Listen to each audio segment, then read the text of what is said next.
Pak Dedi, silakan. Ya, Pak Dedi. terima kasih kawan-kawan.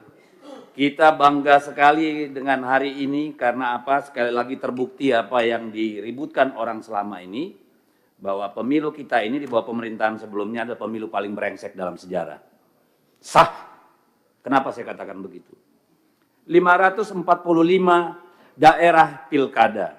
Oke? Total putusan itu menyangkut 310. Bukan berarti di luar 310 nggak ada masalah.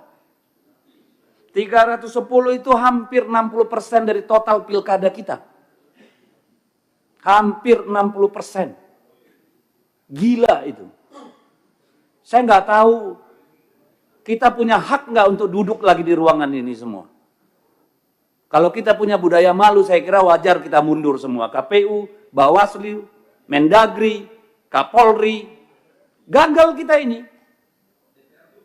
DPR juga. Supaya adil. Nggak apa-apa, kalau perlu kita mundur berjamaah, saya siap. Supaya sebagai tanggung jawab kita terhadap bangsa ini loh. Hampir 60% pilkadanya bermasalah. Berarti yang tidak dipersoalkan itu hanya 235 daerah. Bukan berarti tidak ada masalah. Dari 235, 37 itu kota kosong. Berarti hanya 198 daerah. 198 daerah itu bukan tidak bermasalah. Either pelanggarannya terlalu masif sehingga tidak bisa dibuktikan, atau orang udah capek. Sekarang rakyat disuruh bayar lagi 1 triliun. Buat kelalaian kita semua. Yang benar aja kita ini tanggung jawab kita di mana? Masalah SKCK, ijazah, administrasi yang tanggung jawab siapa? KPU dong, mundur. Pecat semua yang di daerah itu, Pak DKPP. Putusan MK jelas, semuanya habis. Kalau nggak ada yang tanggung jawab, yang jaga republik ini siapa? Masa iya urusan remeh-temeh begini, ijazah palsu, masa jabatan, kayak keledai kita. Berulang-ulang masuk lubang yang sama. Ini soal kualitas. Secara administratif aja kita gagal. Gimana secara substantif? Ini keterlaluan kalau menurut saya. Hampir 60% pilkada bermasalah. Kepala daerah suruh tarung lagi. Dari mana uangnya? Minjem, jual, gadai. Besok-besok korupsi semua Bapak Ibu. Yang salah siapa? Karena kita tidak melaksanakan tanggung jawab kita. Nanti kita teriak, kepala daerah koruptor. Muaranya di sini. Ketidakmampuan kita menjaga pemilu yang jurdil, bikin pelanggaran di mana-mana. Dan kita harus bayar itu semua. Enak banget. Apa yang mau kita sampaikan, Pak? Tidak adil kalau ini ditimpakan sama pemerintah daerah. Sudah anggaran dipangkas, suruh lagi dibiayai nih kelalaian kalian semua. Tidak akan ada gugatan kalau Gakumdu itu benar-benar kerja. Tidak akan ada yang masif kalau PJ-nya itu benar-benar punya marwah. Bawaslu-nya kerja benar. DKPP-nya kerja benar. Malu kita, Pak.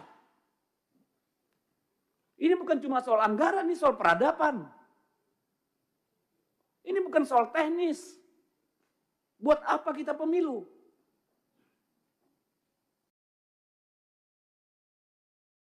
Jadi kalau Pak Ketua KPU nggak merasa bersalah, Pak. Nggak tahu lagi saya, Pak. Kalau Bawaslu menganggap ini bukan salahnya dia, bingung saya.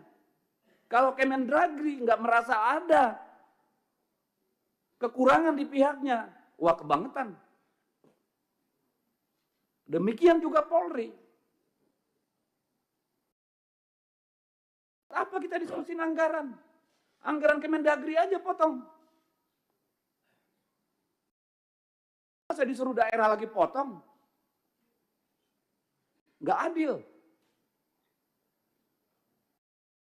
Benar, saya berharap ini forum refleksi Bapak Ibu. Yang bener lah kita ngurus negara ini, ngurus republik ini. Masa hampir 60% pilkadanya bermasalah?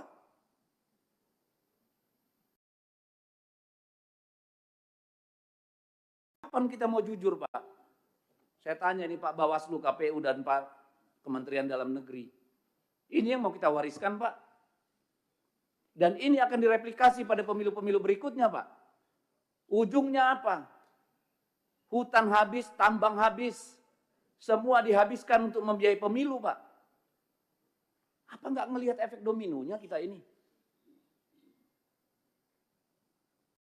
Saya minta tolong, saya keras karena apa? Ini soal bangsa ini. Bukan soal teknis kurangnya anggaran, Bapak Ibu. Siapa yang jamin PSU pertama nanti tidak ada PSU kedua? Kita pernah ngalami sampai 3 kali PSU di Maluku Utara.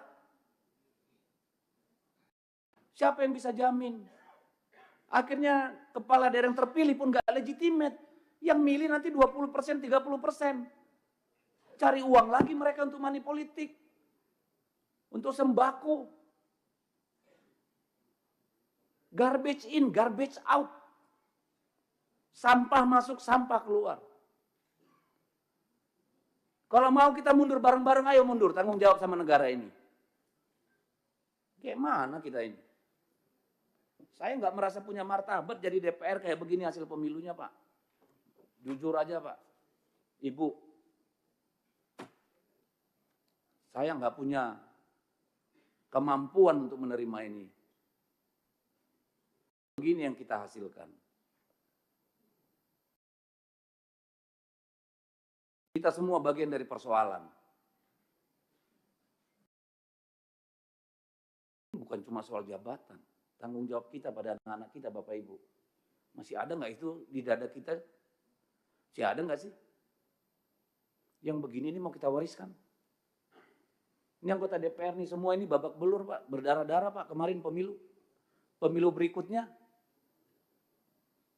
Apa yang berani bertarung di DPR, Pak?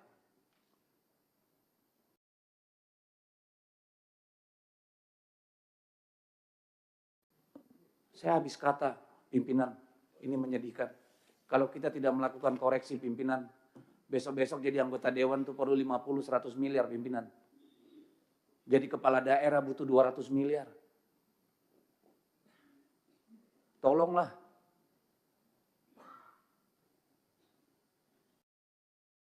Saya minta tolong. Saya minta tolong bapak-bapak, ibu semua mundur. Kalau nggak berani mundur sendiri, saya ikut mundur. Nggak benar begini. Terima kasih Pak Dedi.